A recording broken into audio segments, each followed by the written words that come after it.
Hey, good afternoon, everyone. I hope you're doing fine right now. We're going to continue with our discussion, and we will have to start with another chapter also. I think I'm done discussing with the Western view of self. So right now, I believe we also have to discuss those Western philosopher and modern period, no? The modern era. During medieval period, napoy mga proponents who actually give their uh, understanding, their own interpretation about the view of self. So right now, I will be introducing to you some of the significant names or proponents that actually give their own interpretations and view of self. So, uh, okay, first screen na ako ninyo, class. So, number one is Merleau-Ponty or Maurice Merleau-Ponty. So according to him, no,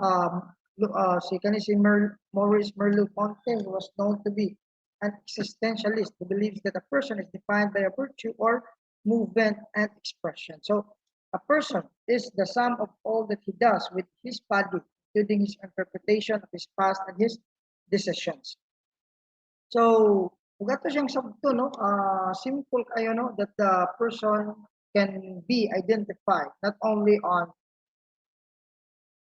the view of the Westernian that the self, that the real essence of self or the real self is the soul, the intellect of a person or the rational capacity of a person or the ideas of the person that makes him, uh, which actually put way more heavier compared to the to the idea that they must come up that the self is composed of both body and the soul. No? So kang Merlo Punti po, like po diya, no? That everything, no?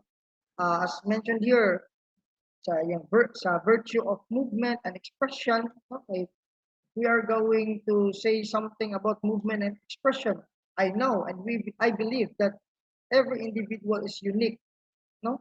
Every individual has its own unique gestures, unique way of their expressions, no? Napoy uban na mao ni gitawag na to, no, of personality that the every individual has its what we call the peculiarity when it comes to personality.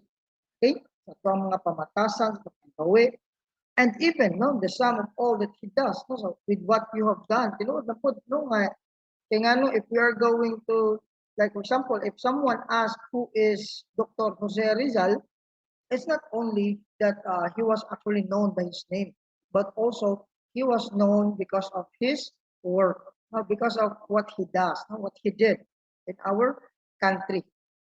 Another, uh, the iyahang atong interpretation coming from the past decisions that I'm sorry, that we have and the present decisions that we have. Of course, normally the kind of person we are right now is also the product of the kind of person we are from the past. No, because normally nakatulong sa tanong sa ato ang mga past experiences. Kung ganun tan-awon siya, it's composed of the the body and the soul, to which there is that presence of the soul that directs the body and the body that also actualizes the ideas that are coming from the soul. And the totality of who we are product of experience, product of how we are actually created, no, by figure or by experience. Okay, the self is grounded in the experiences from the past, the possibilities for the future, and the present cognition. So of course, the, you cannot separate your past experiences because that is the product of the totality of who you are right now, and that could even affect that is something related to what we are doing right now and possibly the kind of things that we are to do in the future. Okay? So, nindot kayo, no? Si Merlo Ponti. Okay? I'm sorry. What's next with Merlo Ponti? We have Paul Churchland. No, we do have an organ for understanding and recognizing moral fact. It is called the brain. So that's according also to Paul Churchland.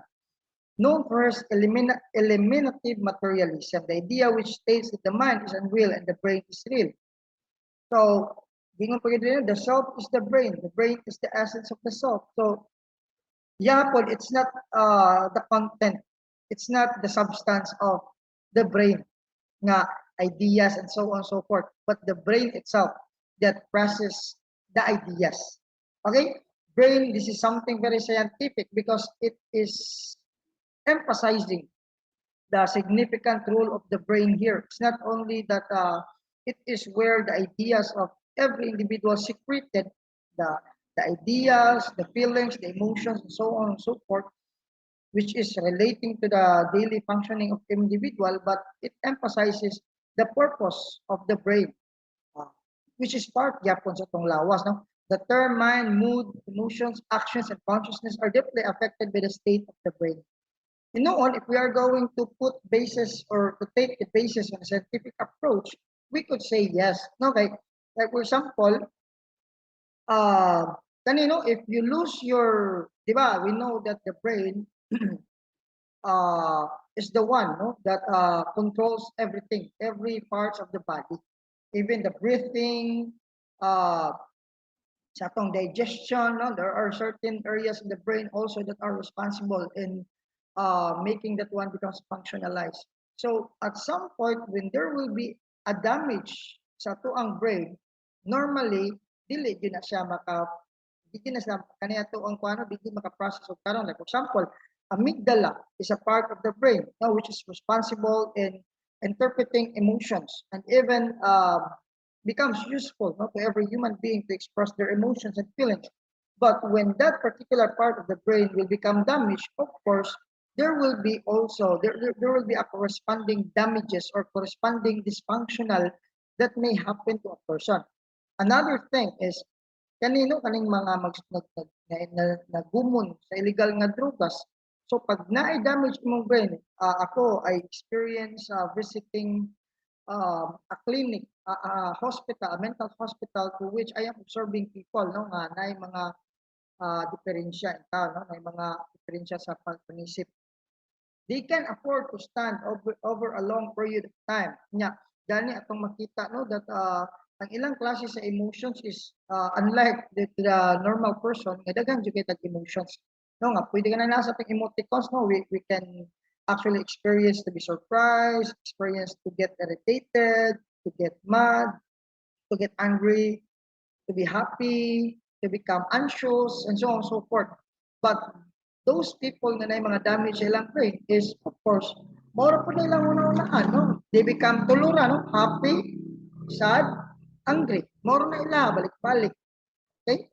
So I believe that the idea of full church life is also possible. No? Next, we have Gilbert Ryle. No? Minds are things, but different sorts of things from the bodies. So same nga po no sa mga former nga mga belief no. Like for example, uh, mingon tag sa idea sa mga Westernian na Plato nila Socrates, minds kuno are things but different sorts of things from bodies. So it is something that is separate from the body. Now, the debate of the definition of the self is only a problem of language. Tinuod man yun, no? Because they tend to use another language in order to give another way of definition, to to arrive in a particular in a way that mahimo naman silang ilaha, no? Kaya sila may author ana. But if we are going to understand the concept, pareha naman, no? Pareha ning idea ni Gilbert Ryle. Yeah, for him, a talk of the mind is not a talk of behavior. The mind is not distinct from the body, but is part of a certain aspects of our bodies. So ang ato ding mind ay is not distinct. Wa siya na lahi, but it is part of a certain aspects ato ang bodies. So he criticizes Rene Descartes and said Descartes made a category mistake.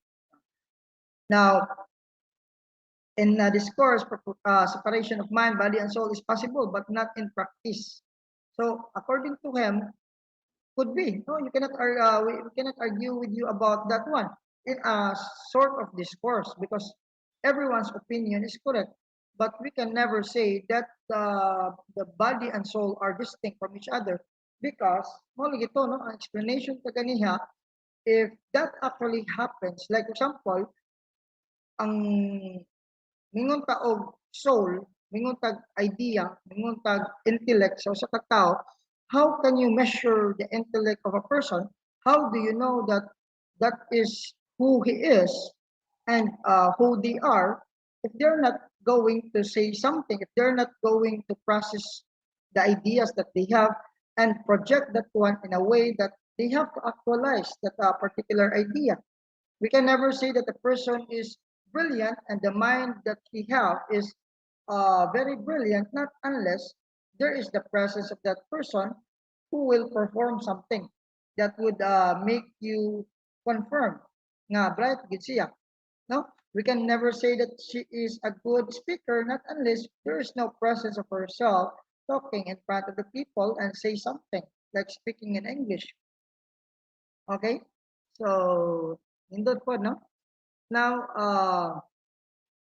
next we have Immanuel Kant. Now, uh, all our knowledge begins with the senses, proceeds then to the understanding, and ends with the reason.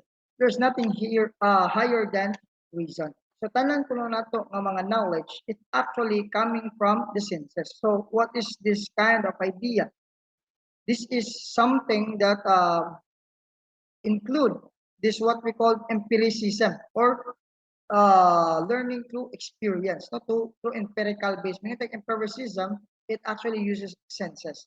Now, it's not just enough that it will actually stop with sa tuang senses, but it will take into the process by the presence of the brain and then eventually becomes the reason or becomes something as a learning or a product of the person's learning. So he was considered also as one of the giant philosopher in his time. He was spurred into philosophical activism when he encountered Hume's skepticism and took it upon himself to refute it. So he argued that it is possible to discover universal truth about the world using our reason. It's possible. He also argued that it's possible to find the essence of the self coming from the reason. Mura siya ato siyang ma-integrate plus knowing thyself. No, mura po siya ka sort of knowing thyself. But what makes it different lang is nagamit mo siya sakto nga proseso. He emphasizes the use of senses and that senses na kaning-kaning ato ang mga senses no coming from our senses it will be interpreted into a particular idea and that's the time uh, the person can have his knowledge. Okay? So, nana no nindot ko kay ni kang Immanuel Kant. Now, kanino imposible. So what happened to the idea of Immanuel Kant when there is an impairment of the senses? Like for example, mata. So does it something that would qualify or shall we say mingon ta nga ang person like example is himuon ang himuog witness ang usa ka buta sa usa ka krimen nga nahitabo nya ug ato siyang i-apply ang idea ni Immanuel Kant pwede ba no matawag ba nato so of course in the absence of senses there will also be a corresponding impairment or something na makaus-us no sa kaning atoang understanding makaus-us atong knowledge na ma-acquire it's because coming from him it's very important to have this what we call senses in order to acquire knowledge. Okay, next we have David Hume. Reason is and ought only to be the slave of the passions and can never pretend to any other office than to serve and obey them. So, what is idea of David Hume? The mind is divided into two, the impression and the ideas. Impression, things directly perceived by the senses. So, para nato no, if we are given 5 seconds impression na itaw ipasudira, automatically you can give an impression.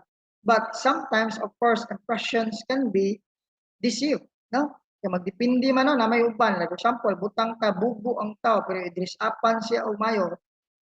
Butang to, waka human o eskwela ang tao, butang ta lang, no? Niya. Butang na to, o kanang kuan gyud siya ba, yan nung tao siya nga iilad ang usa ka tawo nga disapan siya nga tan-aw siya mura gyud siya businessman. So can be no, can be deceived no. Um, Other than that, what about the ideas, the impressions and ideas? Things created in the mind can be a combination of impressions. So when he looks, according to you, when he looks in the mind, there's no impression that corresponds to the self because the self constantly changes. Thus, the self is merely the perception we have at the moment. It is being perceived. Therefore, the enduring self is just affection. We cannot observe a permanent self, in short. There is no self. So kang David Hume di is wala tay real self. No? Kay impressions and ideas can be, pwede mo siya no, falsify. No? Pwede mo siya ma-falsify. Like for example, mutuo ko nga ang planet is 15 ka buok. That's my impression. So that's my impression. No? So what will happen if ako ma-find out nga dili day mao, di day 15 ka buok. So of course, I will be wrong. And of course, I am going to find another way to discover something. Now, in relation to David Hume's idea, it is composed of impressions and idea could be correct also. No, kaya ang tao man you know, we can never say like for example, pwede man ako no nga buutan kay kung nga tao, like mingon mo buutan mo nga tao, pero pwede po ta mahimong bati nga tao, depende kay mingon mo nun. My attitude depends on how the people treated me. So, meaning to say you can falsify who you are. You can falsify the kind of person you are depending upon the situation, depending upon the call of nature and how to uh, project that kind of self sa yan, no, sa klase sa environment nga akan himutan. Okay? So, and next we have John Locke. No, he was also become famous in his idea about tabula rasa, and that was actually adopted in psychology. What worries you masters you. So the self is not locked in mind, body, and soul only. Okay? So ang self ko na to, it was not actually locked in mind, but body and soul only. So sabot niya, memory is part of the definition of the self. So ang memory din sa tao, okay? According to John Locke in his idea about tabula rasa, about the blank slate of the mind, ang tao nahimutang kita, ang atong knowledge nga na-acquire is coming from this chronological development nga ato ang paagian. So sometimes nagtubo ta, the more ta nga magtubo, the more ta maka-encounter of different experiences. So ang mahitabo, because we encounter different experiences, so those are the product of who we are. Now, the memory is very important here because gingon nino, sa iyang memory theory, we're the same person as we are in the past for as long as we can remember something from the past. So if you forgot the things that you do or the things that you did from your past, then of course, wala to'y labot siya sa imong self. Because the only thing that we have to care about is all the things that we can still remember. So long as you can still remember something, then that is part of who you are. Okay? So like, for example, mingon tanong nga, kanino, mingon ta nga, atong, I don't want to remember my ex anymore. But if someone invited you to go to a place which is intimate to you, kay mo to'y pirmi ninyo laagan sa imong uyab, di ka ganahan mo adto. Nga naman, kay makainom duman ka, no nga dito din mo sige laag-laag. So still, you can never hide the fact that wa pa ka move on, no? Because that is the product of who you are up until now, no? So you have to embrace that one. Gani na yung mga uban nga luoy kaayo, like for example, pwede mo sa nila to ma-apply, no? Katong mga nagka-amnesia class, no? Katong mga nagka-amnesia. So lucky you are nga wala ta ma-amnesia. Lucky we are, no? Nga wala ta ma-amnesia. Katong mga na-amnesia class, of course, maghilak sila, no? Nga naman they wanted to try remembering everything, including their experiences. Pero mo na, no, they are still in the process of trying to collect all of those memories nga nawala sa ilaha.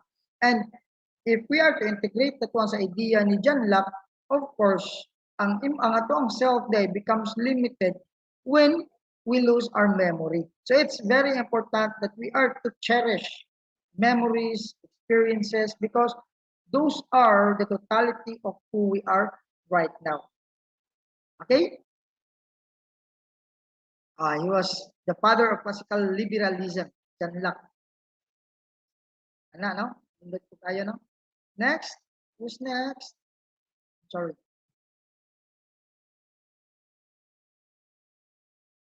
Ano ba ito? Tanan? Nasa?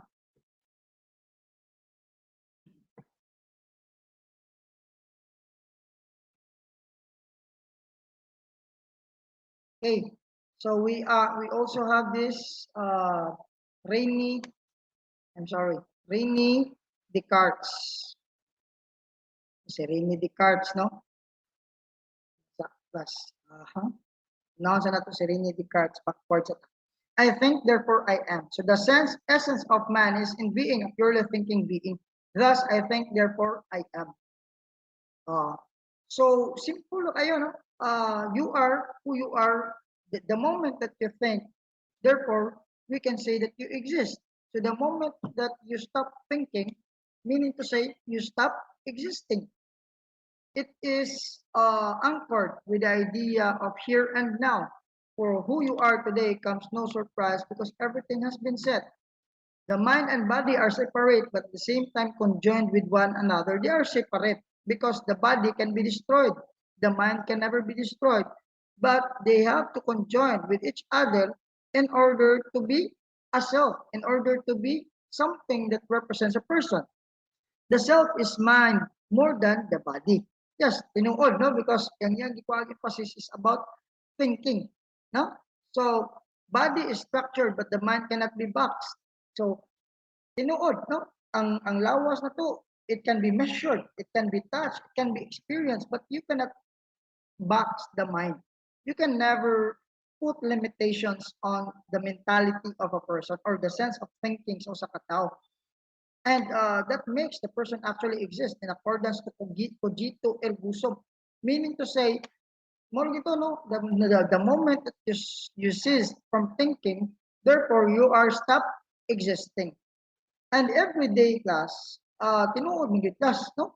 Sumaip ato lang italibagbag o sa panabot sa ingani nga paagi, nabukoy patay nga maghunahuna. Wa man. So long as you're still thinking, therefore we can say that you exist. Okay? So it's very important no nga tuan siyang ato gini siyang paano naging bitaw niya I cannot act without my body. So therefore even he put emphasis also the importance of the body. No, they can be separated, they can be distinct from each other, but they must be conjoined because no one can actually say that you exist not unless there is the body also. Because how can we be able to identify what you're thinking, identify your level of knowledge, identify with the essence of your existence if you're not going to say something or to do something? So that's the idea there, no? Next we have tingnan ano niya si Aquinas, no? St. Thomas Aquinas.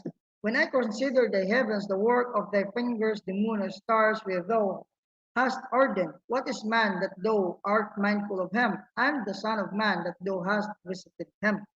So he was actually highly influenced by Plato. The permanent world is where God is, and the material world is our world now. No? Man is created out of God's love and also created in his image. He also has an immortal soul whose goal is to be with God eternally. Oh, no, gitawag siya beatific vision. So the pursuit of happiness can be achieved in God alone. Oh, so it's not something to be surprised about because kani si St. Thomas Aquinas, pan siya, no? Pari mo siya. So coming from him that the only perfection or the only way that everybody can actually escape from any finite conditions and mundane realities is to unite with God. So not unless we're not going to die, we cannot actually attain this what we call a perfect life, a perfect happiness. Moral law is also existing in man's mind. Man's rationality helps him distinguish between what is right and what is wrong. So the rational capacity of the person makes him be able to determine with what is right and what is wrong. And that serves as something that guides him in his daily living. Okay, so I hope you learned something. I think that that's how my presentation ends up this afternoon. Goodbye and thank you, everyone. I hope you learned something.